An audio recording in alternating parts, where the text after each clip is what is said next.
Good morning, Nash with the Tampa Drain Dudes. The guys are all on their way to this job, but I'll go ahead and show you what we've got going on. Pretty simple job today, so I'm just filming this one on my phone instead of with the regular camera. Rather easy install. You can see all this sand right here. Means the soil's probably the same thing, and this is just washed down, so it should be quick and easy dig. Our customer is actually about to have all of their landscaping completely redone. They're going to do xeriscaping. They're using Southern Landscape Solutions. Super good company here in the Tampa area. Drake's got a killer team. He does really cool mock-ups. So if you need any drastic landscaping completely remodeled, definitely look them up. I'll include a link in the description below to his website. He passes a lot of work for drainage stuff to us as well. But back here behind this lanai is a retention pond. Last hurricane and the one prior to that, the water actually overflowed. High pilot, water overflowed and came down and got stuck here. And this is pilot. Water came and sat right here in these lava rocks and pooled around their pool pumps and AC units. And we don't want those to start stagging or falling or water to intrude anywhere in this corner. So we're going to do a drainage system, redirecting this downspout, putting a couple catch basins on each side of these and running it out downhill. It's a pretty simple job. Go ahead, show you the materials we're going to need. System being as simple as it is, we're running 6-inch NDS catch basins. Catch basins come in all different sizes. You've definitely seen the big box ones that are 12 inches, 18, sometimes even larger than that. We like to go with the 6. It's shallower. It means you have to have less drop to get downhill so we can have more speed with the water flow. Also, the larger catch basins have still 4-inch outlets. So unless you're upsizing to a 6-inch pipe, you're going to have the same water flow. Either way, in those larger catch basins, are just going to let more debris in and cause more issues. And for some reason, that's always a hard concept to grasp, get across. Bigger is not better in this case, unless you're upsizing that pipe, which is better. Unless you don't have a whole lot of slope, then it's worse, because the larger diameter pipe, the more slope you're going to need. At the front of your yard, we've actually got pretty good slope here. Either way, but we're running 6-inch catch basins. These are just for collecting surface water. We're running solid pipe, not perforated French drain system. So water is going to enter only into these parts right here, and one downspout adapter as well, which is going to take that downspouts water. All right, we got this first catch basin in. We just slid all the rock out of the way, pulled up the fabric. Now we're trenching. Tristan and Brandon are here. It gets a little tricky coming down here. We got some irrigation lines running across here, and then we got some capped irrigation, and there's actually 3 lines below this, so I had to change course from going this way and go this way. And now that I've come this way, found some old drip line. This is still in there. These 2 guys are loose. Yeah, that one's loose for sure.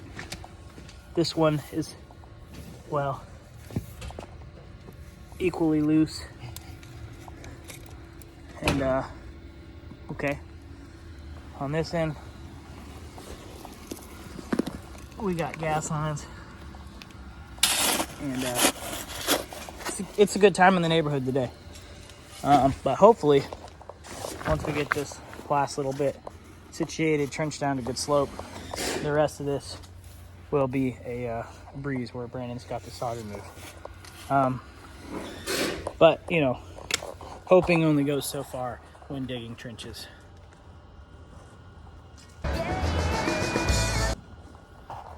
If you ever want to become a permanent pessimist, this is the job to do it in.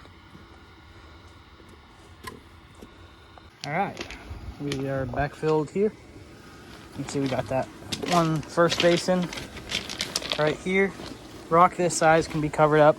Don't cover up your catch basins with pea gravel, anything that can get into those grates. Try to keep it above 1 inch. We got a second catch basin somewhere in the likes of this area, I know. Bingo. Right there. backfilling nicely. We're gonna have another catch basin here at this low spot. Getting these two in here.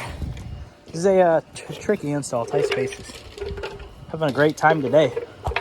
Great day to have a great day.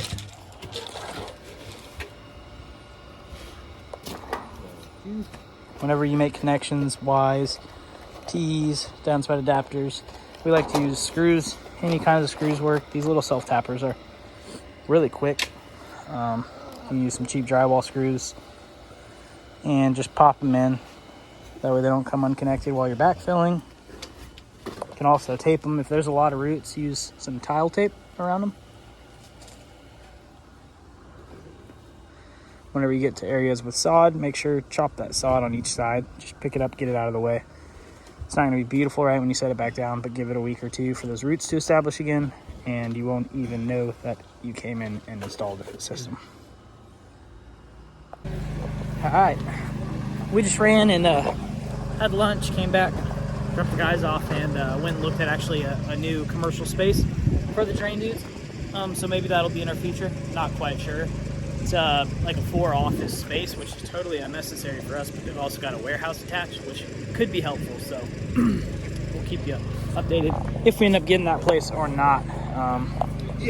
Also, if you ever have a commercial space that you maybe resell things out of or rent out the offices, let us know some ideas, because it is more space than we need, but the location is pretty much perfect.